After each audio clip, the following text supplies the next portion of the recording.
Many of you are probably familiar with what happened in Provo, Utah. It's one of the most shocking, egregious acts of violence in the ongoing Black Lives Matter riots, protests, and whatever else you want to call them.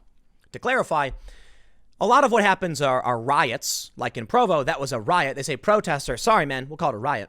But there are some protests where people just march around, but the line is really getting blurred. In Provo, a dude ran up to a car and literally just shot the driver. Well, the latest update here, the organizer of that protest has been arrested, accused of rioting, making threats. And here's my favorite part, KSL.com, I love ya. You've given us such a great meme or whatever. Organizer of protest accused of rioting. How about organizer of riot accused of rioting? You see what they do? It's a protest. The dude got arrested for rioting there. Somebody got shot. You don't call it a protest, man. Well, here's the news. One of the organizers of a protest in Provo that resulted in a motorist being shot was arrested Thursday. John Earl Sullivan, 25, of Sandy, was booked into the Utah County Jail for investigation of rioting, making a threat of violence and criminal mischief. On June 29th, a group calling itself Back the Blue planned to drive around the Provo Police Department and honk their horns to show support for law enforcement. Another group planned a counter-protest at the same time and place on Facebook.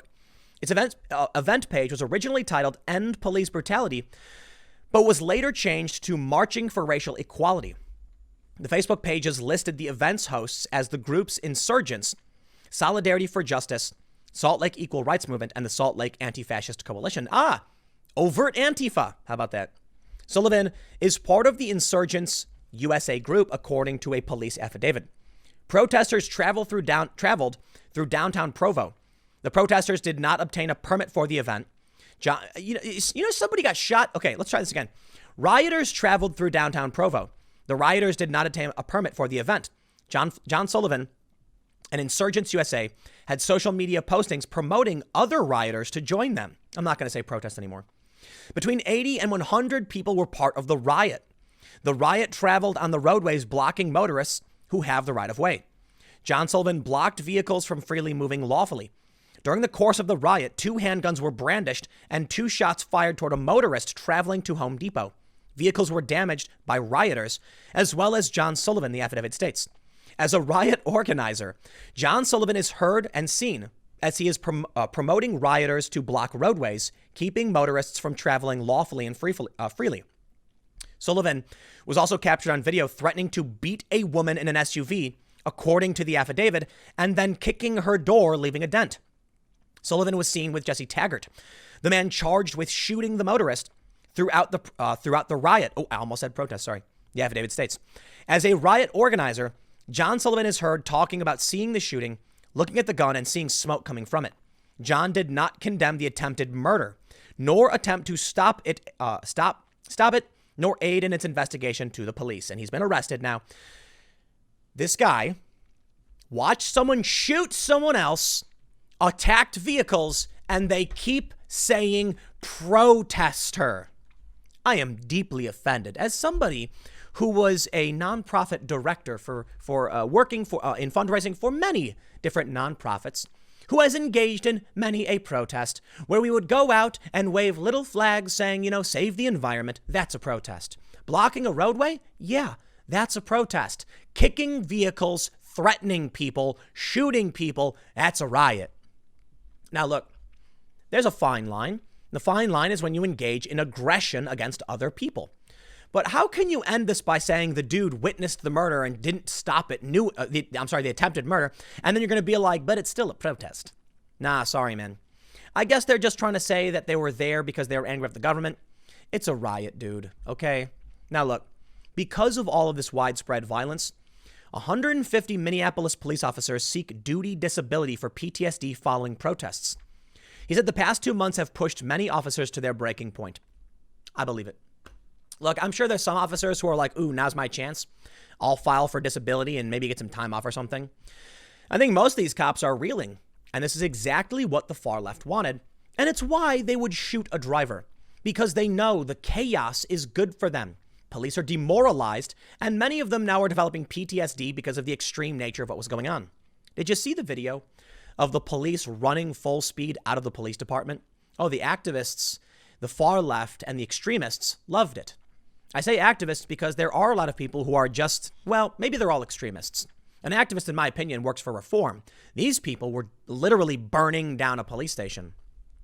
Several of the people involved have been arrested for burning the department down. But video emerged showing a vehicle, I believe it was an SUV, ramming through the back gate of the police department, and then all the cops just running for it. I wonder how many of those cops ran home, took off their uniforms or whatever. I wonder how many of them had vehicles nearby that were vandalized or destroyed. I wonder how many of them watched their department be burned down and no longer feel safe in their own police precincts. Here's the story from Fox News. They say more than 150 police officers have filed for disability claims, with many claiming post-traumatic stress disorder for their departures following weeks of soaring crime and unrest because of the death of George Floyd. The claims come as the city experiences an increase in crime and elected leaders attempt to dismantle the police department. Talk about insane. Well, crime is going up. Our officers have PTSD. And we're dismantling the police department. Everything is great here in Minneapolis. Man, if you live there, I feel bad for you. I really do. And I hope you can get out. Attorney Ron Moiser didn't mention the death of George Floyd and the unrest that followed as the cause of the surge in disability requests, but said the past 2 months have pushed many officers to their breaking point. I'm seeing PTSD symptoms of officers with highly diminished capacity to live and socialize, extraordinary rates of divorce and alcohol dependency just to cope. It is an emotional crisis that cannot and should not continue. Mayor Jacob Frey issued a statement saying that COVID-19 and unrest following Floyd's death tested the community and officers in profound ways. He said cities need resources to reflect the realities on the ground. In the meantime, I am committed to supporting those officers committed to carrying out their oath to serve and protect the people of Minneapolis during a challenging time for our city. Muser said many of his clients were present when Third Precinct was abandoned and rioters closed in on the building during a chaotic night of unrest that ended with the police station set ablaze. Thank you, Fox News. See, Fox has no problem saying rioter. He said some officers wrote text messages to their loved ones over fear they wouldn't make it out of the station alive. Others counted their ammunition in case they needed to shoot themselves rather than be beaten to death, he said. They were left alone in the Third Precinct without support from city leaders, Muser said. Officers worked 12-hour plus shifts for days upon days without relief or clear leadership. Minneapolis police spokesman John Elder declined to comment to Fox News on the number of disability claims filed by police personnel. City officials did not immediately respond to comment.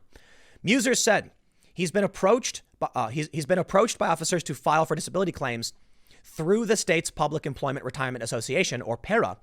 Around 75 officers have left the force or turned in paperwork with the intention of leaving, Muser said during a news conference Friday. 75 cops have left. Not the biggest numbers. I would have expected it would have been way more, but I guess what can you say? People need jobs.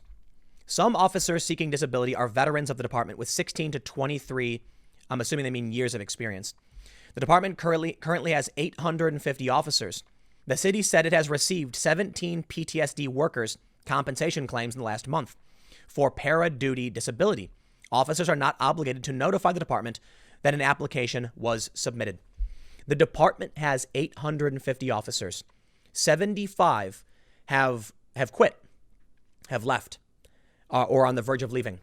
Almost 10% of the Minneapolis Police Department is out. And they're already voting to disband it anyway. So y'all are going to be out of a job.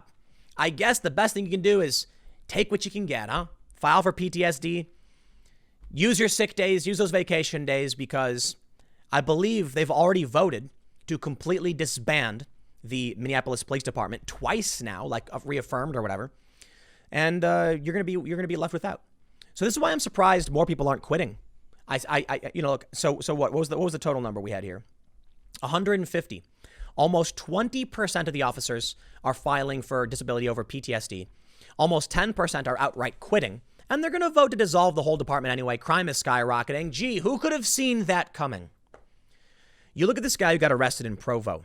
and you look at the news outlets, they call it a protest, protest, protest. We literally see people attacking vehicles, shooting at them. And we see in the media, they demonize those who would defend themselves. They execute a search warrant on the family in St. Louis, the couple, for having guns. They arrest the man and the woman who defended themselves in a parking lot. They charge the officer in the Rayshard Brooks incident with felony murder. And the police officers here get thrown under the bus, and they have their department dissolved. So yeah, I'm surprised there are any left. If it were me, I understand maybe they have families, but if it were me, the moment they voted to disband the department, I'd be like, bye-bye, I'm out. I'd be gone. With all that unrest unfolding, burning down a police precinct, I'd get in my car and I would leave. But again, I don't got a family, so it is what it is. I guess we'll only hope violence settles down. All right. I hope these cops are all right. I hope they get through this. But I expect things will get crazier. I'll see you all tomorrow at 10 a.m. in the next segment. Thanks for hanging out. I will see you next time.